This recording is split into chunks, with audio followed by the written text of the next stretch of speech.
Welcome to another exciting edition of the Million Dollar Peddlers. I'm Papergoy. And today we're going to talk about something that a lot of times you just don't hear from people, and you're going to kind of be taken a little bit aback when I say it until we really talk about it. And that's, you can't really lose business selling online. I mean, you have to make a couple of assumptions that you have some idea of how to run a business, because obviously you do need to do that. And that you have some ability to learn from your mistakes and some ability to know what you're doing. In other words, if you go out and you've got $1,000 of seed money and you spend it all on magic beans, you'll probably lose money. But beyond being absolutely foolish on things, it's really, really difficult to lose money when you're selling online. You know, obviously, if I started a business and I say, I want the enterprise store and I'm paying a couple of $1,000s a month and I've got 4 items listed, yes, I will lose money. But that's just making absolutely foolish decisions. But assuming that you treat things properly as a business, and while you're still starting out, you go and you're a little bit conservative in your purchases and all that sort of thing, you will make money. And I'm going to give you a couple of examples to tell you why you will make money.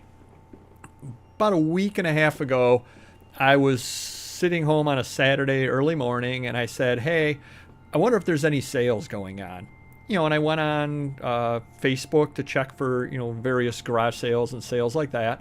And I went on Craigslist, and I checked, and I found that there was a church that was having a church sale with books. It was a book sale at a church. And apparently they have had it a couple of weekends before, and I hadn't found it. I had other things going on. So this was the last weekend of the sale.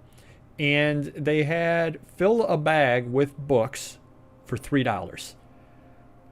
I went and I got 32 books for $3. So I'm paying, we'll call it a dime a book.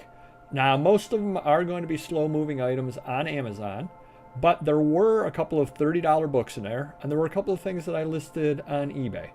I think overall, the things that I ended up getting, what I've listed them for, I think it was about $350 to $400. Now, they're going to sell slowly, so I guess you do need a little bit of space in order to do it. But I paid $3. The first book that sells, I'm out of the deal. The second book that sells, I'm basically out of my mileage to it. Third book that sells, I'm into profit. That still leaves 29 books to really make my money. Now, I may not make my money tomorrow. I may not make my money next week. It may take me, the end of the year before I make my money. But then I'll sell a few books next year. I'll sell a few books the year after, et cetera, et cetera, et cetera. So if you're willing to take the long period of time, the long tail on things, you can't lose money.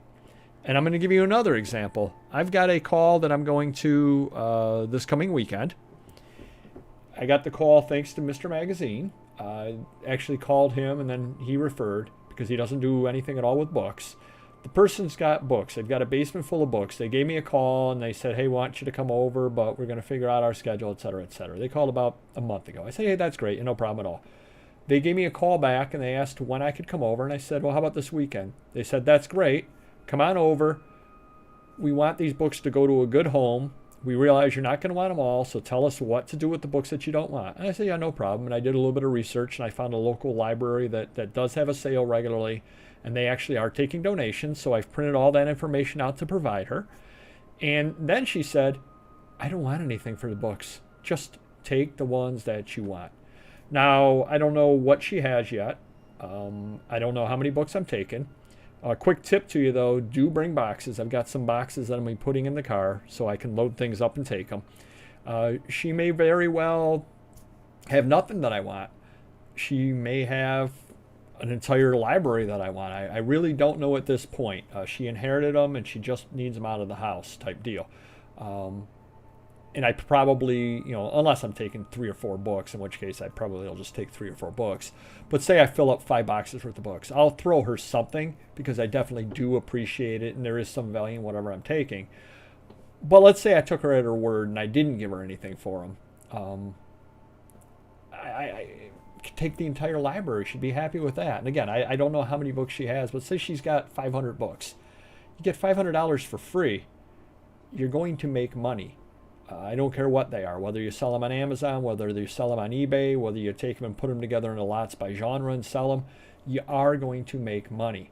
And that's what it comes down to, is just knowing that as long as you're not just throwing money around like a drunken sailor, you're going to make money. Now, obviously, you get into people wanting, $25, $50 a comic book or things like that. You have to know what you're doing in order to make money. But when you go to a sale and, they've got a box of comic books for $5 and they're in decent shape and, they look like they're from the 1980s, 1990s, even though those are common comic books generally, if you're picking up a couple of hundred comic books for $5, you're going to make money. So it's very difficult not to make money as long as you actually list the stuff. And that's probably the biggest obstacle that we have in place to making any money, is the listing side of things, because the buying is the easy part. And we've said that a million times. It's so easy to buy. The selling is the hard part. And it's actually getting up the time and getting up the inclination to go out and list the items. But as long as you're listing things regularly, and as long as you're purchasing things sensibly, you're really not going to lose any money in this business. So just go out, hustle things up, and you will make money. I absolutely guarantee you. And hopefully things turn around next year and there are a lot more church sales, but those are wonderful places to buy things. Wonderful places, because they have, a lot of times they do have the bag sale for a couple of dollars. You can fill it up with stuff that you have no idea what it is. Take some chances, because you're paying X amount for the bag, and every additional item you put in the bag is free to you. So realize you paid $3 for the bag, and if you can get 20 items or 21 or 22, it does not matter. It's the same cost to you.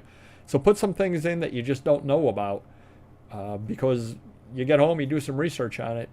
Before you know it, you could learn something brand new that you can make a lot of money off of. So go out there and make that money.